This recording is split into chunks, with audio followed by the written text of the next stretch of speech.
Bien-aimés dans le Seigneur, je vous salue au nom précieux de notre Seigneur et Sauveur Jésus-Christ. Merci pour tous les assoiffés de la parole de Dieu qui continuent de poser les questions sur la divinité et la paternité de Jésus que j'avais commencé avant. Nous sommes en train de faire une série pour alors démontrer à l'Église la nature du Seigneur Jésus. Parce que les enfants de Dieu doivent comprendre qui est réellement notre Père. Qui est réellement le Seigneur Jésus. Voilà pourquoi je suis en train de faire cette série afin de répondre aux questions de plusieurs frères et sœurs en ce qui concerne la divinité et la paternité de Jésus. Alors aujourd'hui, je suis venu de nouveau démontrer que le Seigneur Jésus-Christ est à la fois omnipotent, omniscient, omniprésent et omni-tout que vous voulez. Nous allons le démontrer bibliquement afin que vous puissiez comprendre comment est-ce que Jésus-Christ est naturellement, spirituellement dans ces dimensions. Et je reviendrai aussi avec la vidéo pour alors expliquer quelques expressions bibliques que je vous avais parlé dernièrement sur le langage spirituel. On va faire cette série dans laquelle nous allons alors décortiquer la divinité de Jésus, la paternité de Jésus. Nous allons d'abord prier avant de commencer. Prions au nom de Jésus. Père, nous te remercions infiniment. Toi qui protèges, garde. Merci de ce que tu es avec nous. Tu protèges tes enfants et tu nous conduis dans ta parole. Afin que nous puissions te connaître, Seigneur Jésus-Christ, tel que tu es. Ton puissant nom, nous allons se prier et nous disons Amen.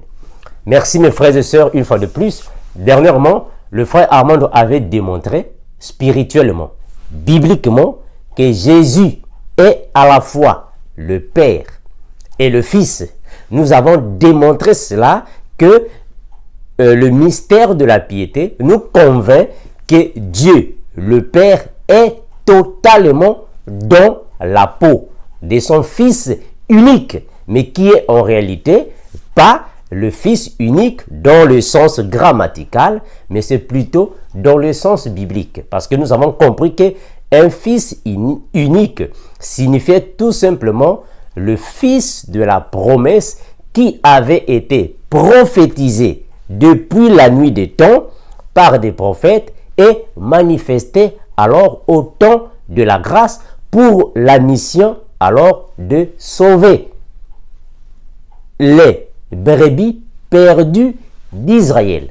Mais bien après, on avait compris que Israël, qui avait refusé à l'invitation, alors a poussé le Seigneur d'appeler, alors d'inviter dans le festin des noces aussi les non-circoncis. Alors aujourd'hui, le frère Armando va démontrer que Jésus-Christ, qui est le Père dans la peau du Fils, est omnipotent, omniprésent et omniscient.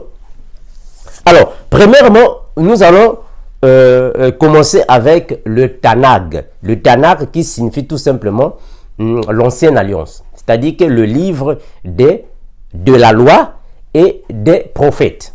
Alors, nous allons prendre Ésaïe chapitre 35, le verset 4. Comprenons une chose que Israël est un peuple nomade à l'époque des prophètes. C'était un peuple qui avait été choisi par Dieu par le biais d'Abraham, par rapport à l'alliance qu'Abraham avait eue avec Dieu. Et Dieu avait promis à Abraham par rapport à sa confiance, sa foi, son intimité avec Dieu. Dieu lui avait promis des bénédictions de sa postérité. Et Israël est sorti d'Abraham, qui a bénéficié des bénédictions de Dieu. Alors, ce peuple-là, qui autrefois obéissait et désobéissait à la parole de Dieu, Dieu continuait toujours à mettre sa main sur ce peuple pour le protéger. Et Dieu avait promis à ce peuple que je vous enverrai alors des prophètes. Mais malheureusement, ils ont tué les prophètes. Alors, il a décidé de lui-même pour venir alors en chair et en os, pour venir sauver le peuple qu'il avait aimé. Mais bibliquement, ou spirituellement parlant, nous allons dire que pour venir sauver l'épouse qu'il avait chérie, qui n'est rien d'autre que Israël. Alors, Israël, jusqu'à aujourd'hui, par l'aveuglement ou l'ignorance, il continue d'attendre le Messie, alors que le Messie était déjà passé par là. Alors, qui nous convainc que Jésus était réellement le Dieu qui leur avait promis alors sa venue? C'est le prophète Ésaïe. Là, nous sommes dans Ésaïe, chapitre 35. Prenons le verset 4. Et nous allons arriver jusqu'au verset 6. Ésaïe 35, 4 à 6. Que dit la parole? Ésaïe 35, nous allons descendre jusqu'au verset 6. Ésaïe chapitre 35, le verset 4 à 6. Que dit la parole? Le prophète Ésaïe dit ainsi: dites à ceux qui ont le cœur brisé, ou soit troublé, si vous voulez dans votre version, dites à ceux qui ont le cœur troublé, prenez courage, ne craignez point, voici votre Dieu, la vengeance viendra, la rétribution de Dieu, il viendra lui-même. Alors, ici, le prophète Ésaïe, qui prophétisait le temps de la grâce, était là pour alors consoler le peuple d'Israël qui était attristé parce qu'ils attendaient un roi. Il faut comprendre que le peuple d'Israël était un peuple qui avait été à maintes reprises alors méprisé et combattu par des peuples païens. Mais ils étaient alors en train d'attendre un sauveur. Parce que dans tous les peuples païens, il y avait des sauveurs. On a vu le peuple d'Égypte, soit les Égyptiens, avaient un sauveur, le roi Pharaon. On a vu les Babyloniens, ils avaient un sauveur aussi, qui était alors le roi Nebuchadnezzar. On a aussi vu les Philistins, qui avaient aussi un sauveur, qui était rien d'autre que le géant Goliath. Donc, dans plusieurs peuples, il y avait des sauveurs. Il y avait des gens qui défendaient alors la nation.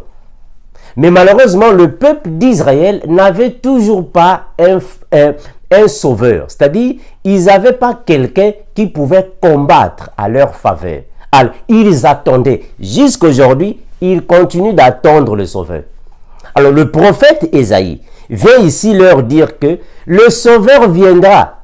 On doit attendre jusqu'à ce que le sauveur viendra. C'est lui qui viendra nous sauver. Alors le peuple se disait, mais comment est-ce que nous allons alors nous rendre compte que le sauveur est là? Le prophète Ésaïe qui va alors confirmer au peuple que quand le sauveur viendra, il sera Dieu lui-même en personne. Mais nous allons nous rendre compte quand il y aura ces éléments. Alors, nous allons voir quels sont les éléments qui vont pousser le peuple d'Israël de détecter la manifestation, la présence de Dieu au milieu de son peuple. Ésaïe 35, 4, je vais le relire. Dites à ceux qui ont le cœur troublé, prenez courage, ne craignez point. Voici votre Dieu, la vengeance viendra, la rétribution de Dieu. Il viendra lui-même. Il viendra lui-même. Ici, il s'agit alors de Jésus. Il viendra lui-même en personne. Alors, quand il viendra, le verset 5, alors s'ouvriront les yeux des aveugles, s'ouvriront les oreilles des sourds. Alors le boiteux sautera comme un cerf, et la langue du muet éclatera de joie, car des eaux jailliront dans le désert. De qui parle-t-il?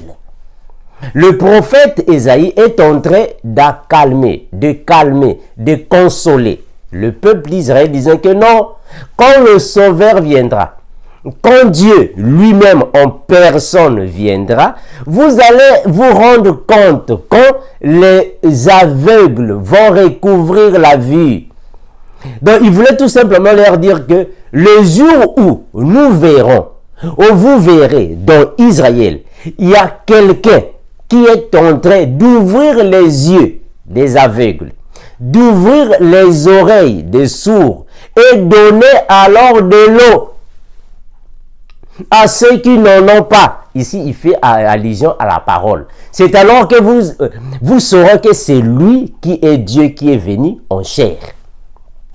Ça, c'est le prophète Ésaïe qui le confirme. Mais, donc, nous allons comprendre que quand il dit que car les eaux jailliront dans le désert. Vous allez comprendre que dernièrement, j'avais parlé sur le langage spirituel.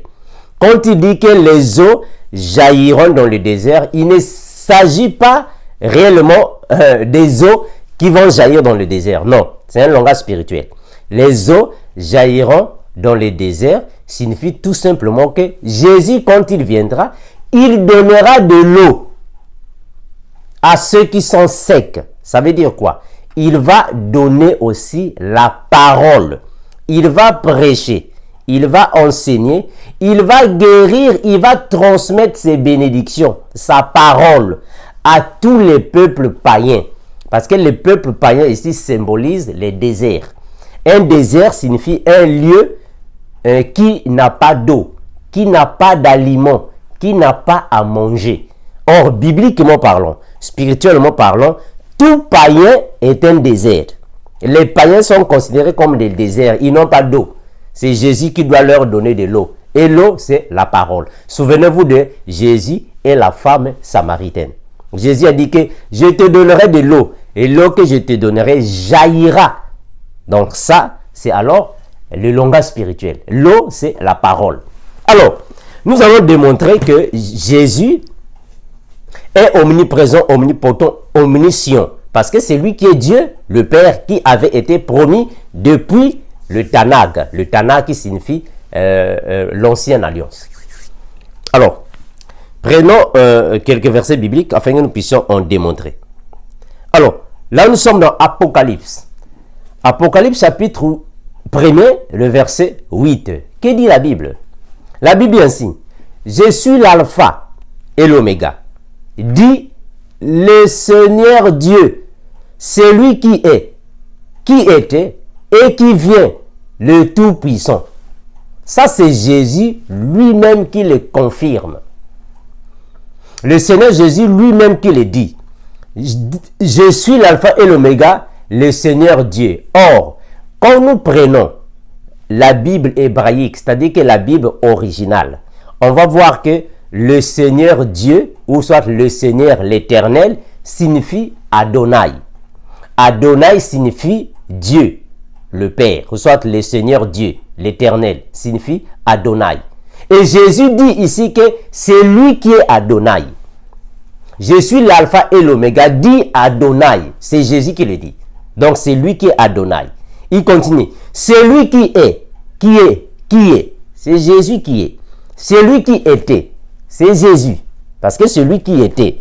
Et c'est lui qui vient pour nous prendre. Qui vient pour prendre l'église. C'est Jésus.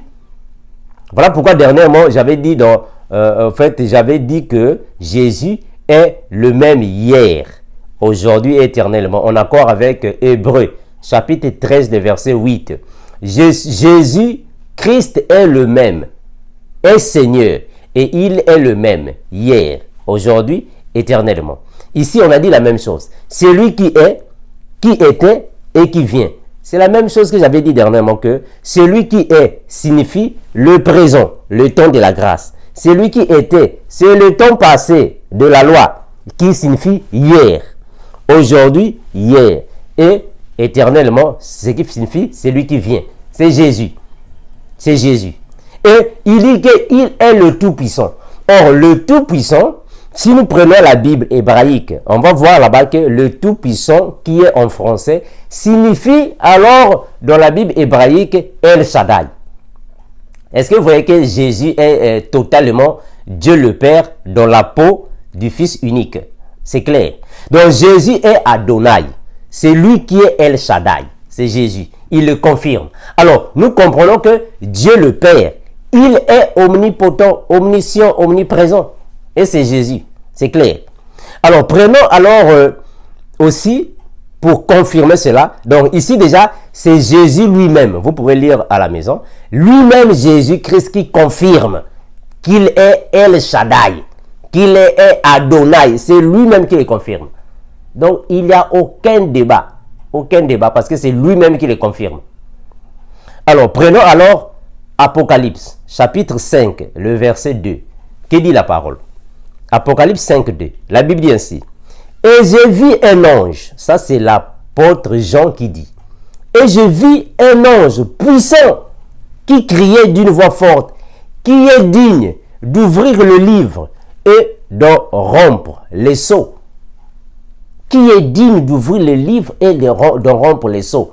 Vous allez comprendre que quand nous allons prendre Apocalypse chapitre 5, le verset 1, 2, 3, vous allez lire là-bas que il y a eu un ange très puissant qui a mis alors en défi toute la créature de Dieu. Là, nous sommes dans l'Apocalypse.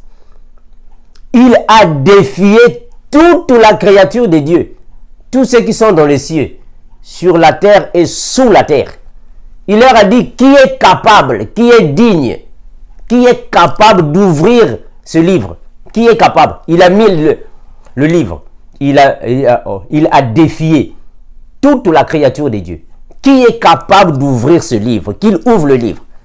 Et l'apôtre Jean nous dit dans ce chapitre que il y a eu personne dans les ciels, sur la terre et sous la terre. C'est-à-dire dans les cieux. Parce qu'on ne peut pas dire dans le ciel. Parce que nous avons trois catégories, trois couches des cieux. Le premier ciel, le deuxième et le troisième. Alors, Jean dit que il y a eu personne capable d'ouvrir le livre, même de regarder le livre. Personne n'était capable de regarder le livre, ni d'ouvrir le livre. Personne. Alors, quand nous prenons le verset 55, nous allons voir que l'apôtre Jean a commencé de pleurer. Parce que personne n'était capable d'ouvrir le livre. Personne. Mais dans le verset 5, l'apôtre Jean nous confirme que « Et l'un des vieillards me dit, ne pleure point, ne pleure point. Voici le lion de la tribu de Juda, le rejeton de David, a vaincu pour ouvrir le livre. » Et c'est 7 sceaux. Est-ce que vous voyez? Alors, ici, nous sommes en train de démontrer l'omnipotence de Jésus. Jésus est omnipotent parce qu'il est l'unique qui peut ouvrir le livre des 7 sceaux. Là-bas dans les cieux, il n'y a personne qui peut ouvrir le livre des 7 sceaux. Il n'y a que Jésus. Maintenant, vous qui dites que Jésus n'est pas Dieu, maintenant, je vais vous poser une question. Où était Dieu pour ouvrir le livre que l'ange avait défié? Parce que l'ange avait lancé un défi. Si Jésus n'est pas Dieu, maintenant Dieu était où pour ouvrir ce livre? Il fallait que Dieu vienne ouvrir le livre. Mais l'apôtre Jean dit que Jésus est l'unique. On l'appelle quoi? Le lion de la tribu de Juda. Pourquoi le lion? Pourquoi on l'appelle Jésus par lion? Mais parce que lion symbolise la force, la puissance. Ça symbolise l'omnipotence, c'est-à-dire le plus fort des animaux. Il symbolise l'omnipotence. Voilà pourquoi il est l'unique. Parce que ici, ce n'est pas l'agneau de Dieu qui peut ouvrir le livre, non. C'est le lion qui doit ouvrir. Parce que le lion a l'omnipotence. Donc Jésus est omnipotent. Donc il n'y a pas un prophète. Il n'y a pas un apôtre. Personne. Pas un ange, même pas un archange qui peut ouvrir ça. Il n'y a que Jésus. Alors si Jésus n'est pas Dieu, mais finalement Dieu est où? Vous qui dites que non, Jésus n'est pas Dieu. Maintenant Dieu est où pour venir ouvrir le livre? Vous comprenez que Jésus est omnipotent? Parce que c'est lui qui est Dieu. Il est l'unique à ouvrir le livre des 7 sceaux. Il est l'unique. Personne d'autre. Jésus est l'unique. Donc ici, on démontre l'omnipotence de Jésus. Il est omnipotent. Jésus est omnipotent. On va prendre Apocalypse 4, 8. Nous sommes en train de démontrer l'omnipotence de Jésus. Il est omnipotent. Personne n'est plus fort que Jésus. Il est omnipotent. Il est l'unique à ouvrir le livre des 7 sceaux. Il est l'unique. L'omnipotence. Apocalypse 4, 8. Que dit la parole? Alors, nous allons lire Apocalypse 4, 8. Les 4 êtres vivants ont chacun 6 ailes, et ils sont remplis d'yeux, tout autour et au-dedans. Ils ne cessent de dire jour et nuit, Saint, Saint, Saint est le Seigneur Dieu, le Tout-Puissant. Il dit ça à qui? Il met à Jésus. Il dit Saint, Saint, Saint est le Seigneur Dieu, le Tout-Puissant. C'est Jésus. Donc nous confirmons que Jésus est omnipotent. Jésus est le Tout-Puissant. El Shaddai. C'est Jésus. Parce que omnipotent signifie El Shaddai. C'est-à-dire que Dieu Tout-Puissant. Et Jésus nous confirme dans Apocalypse 1, 8 que c'est lui qui est le Tout-Puissant. L'omnipotence de Jésus. Il est le Tout-Puissant. C'est clair.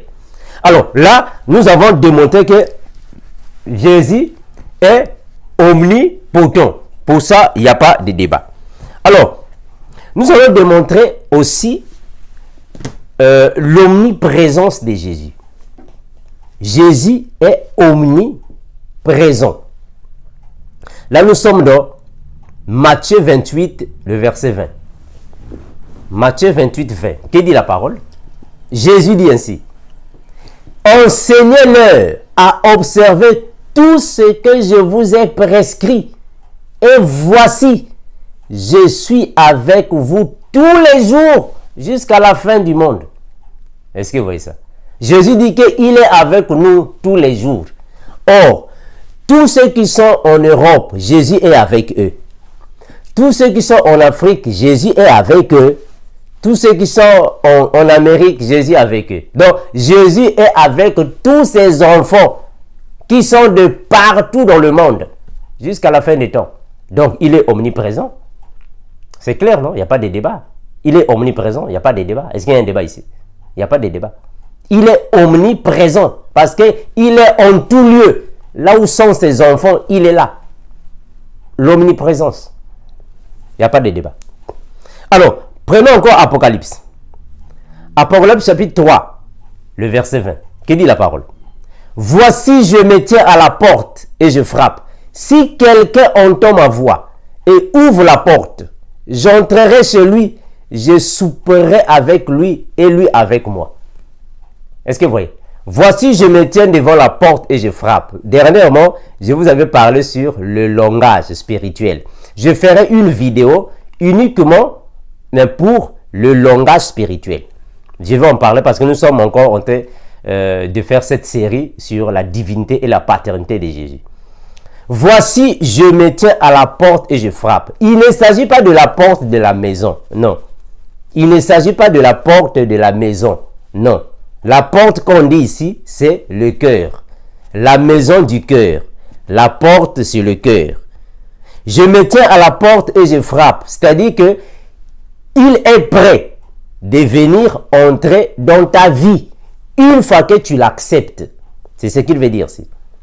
Si quelqu'un entend ma voix et ouvre la porte, ça veut tout simplement dire que si quelqu'un entend la parole de Dieu et accepte Jésus, j'entrerai chez lui. Jésus viendra rester alors en toi. Il te donnera le Saint-Esprit qui va rester avec toi. Je souperai avec toi. Cela ne signifie pas qu'il y a la soupe ici, on va commencer à manger. Non. Je souperai avec toi avec lui et lui avec moi. Signifie tout simplement que quand Jésus-Christ vient dans ta vie, c'est lui qui va commencer à te donner sa parole. Parce que la parole est considérée comme la nourriture. Et Jésus est devant la porte de tous ceux qui veulent alors le recevoir. Cela prouve aussi qu'il est omniprésent.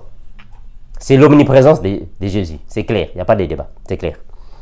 Alors, nous allons encore prendre un autre verset biblique qui convainc l'omniprésence de Jésus. Là, nous sommes dans Matthieu, chapitre 18, le verset 20. Que dit Jésus? Il dit ainsi, « Car là où deux ou trois sont assemblés en mon nom, je suis au milieu d'eux. » Vous voyez? L'omniprésence. Donc, Jésus est omniprésent. Tous ceux qui sont ici aux États-Unis, réunis, il est là. Tous ceux qui sont réunis là-bas en Afrique, il est là. Là-bas en Europe, il est là. En Asie, il est là. Partout là où sont deux ou trois personnes réunies au nom de Jésus, il est là, il écoute, il voit, il parle. Donc, il est omniprésent. Jésus est omniprésent. Or, il est Dieu. Il n'y a que Dieu qui peut être omnipotent, omniprésent. Il n'y a que Dieu. Il est Dieu le Père. Il n'y a pas de débat. C'est clair et net. Il n'y a pas de débat, pas de contradiction. Alors, on va encore donner un autre verset. Jean, chapitre 1er, le verset 47 à 48. Jean 1, 47 à 48. Jean 1, 47, 48. Que dit la parole? On va prendre ça ici. Jean 1, 47 à 48. Que dit le Seigneur Jésus? Jean 1, 47, 48. La Bible dit ainsi. Philippe lui répondit, viens et vois. Jésus, voyant venir à lui Nathanaël, et dit de lui, voici vraiment un Israélite dans lequel il n'y a point de fraude. D'où me connais-tu, Seigneur? D'où me connais-tu? Lui dit Nathanaël. D'où me connais-tu? Lui dit Nathanaël. Jésus lui répondit, avant que Philippe t'appela, quand tu étais sous le figuier, je t'ai vu. Est-ce que vous comprenez ça? Est-ce que vous comprenez? Ça, c'est très profond, mes frères. Donc, Philippe avait connu Jésus avant Nathanaël. Quand Philippe a connu Jésus, alors Philippe est parti dire à Nathanaël, viens, voici, nous avons trouvé le Messie, celui dont les prophètes avaient prophétisé. Viens et le vois. Viens alors voir. Et quand Nathanaël venait, Jésus a déjà pris la parole et dit, il a déjà dit à Nathanaël, voici un Israélite dans lequel le cœur n'a pas de fraude.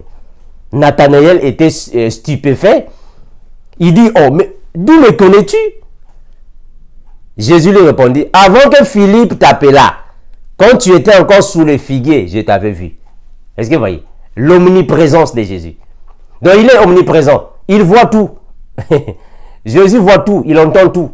D'ailleurs, il a dit dans la parole, si vous demandez en mon nom, je le ferai. Quand vous priez, priez en mon nom. Et moi, je le ferai. Donc partout là où nous prions, Jésus entend. Jésus voit. Jésus parle. L'omniprésence, l'omnipotence appartiennent à Jésus. Il n'y a pas de débat. Appartient à Jésus. Donc, nous pouvons aussi prendre Matthieu chapitre 21, le verset 1 à 3. Matthieu 21, le verset 1 à 3. On va lire ça, c'est très important. Matthieu 21, 1 à 3. Qui dit la parole? C'est très important, mes frères. L'omniprésence de Jésus. Jésus est omniprésent.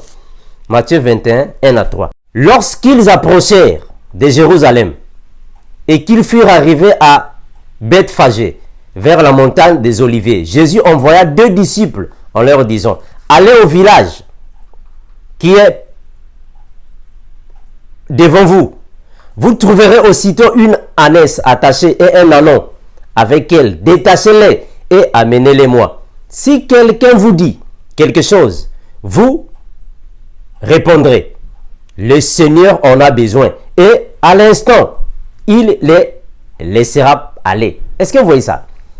Jésus était avec ses disciples. Avant même d'arriver à Jérusalem, ils étaient alors, ils approchaient alors de Jérusalem. Quand ils sont arrivés à Bethphagée, Jésus a envoyé ses disciples pour aller alors prendre une ânesse et un ânon, selon la version de l'apôtre, soit du disciple de Jésus, Matthieu.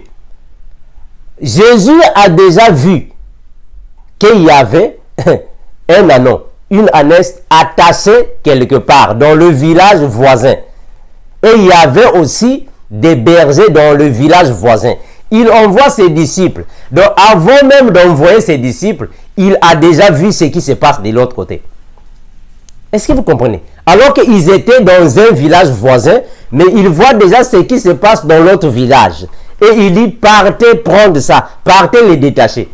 Si on vous demande, qui vous envoyez, dites seulement que le maître en a besoin. Et les disciples de Jésus, les deux disciples, sont partis. Ils ont vu les choses de la même manière que Jésus les avait dit. Alors que Jésus n'était pas là-bas. L'omniprésence. Donc, il peut voir fait à distance.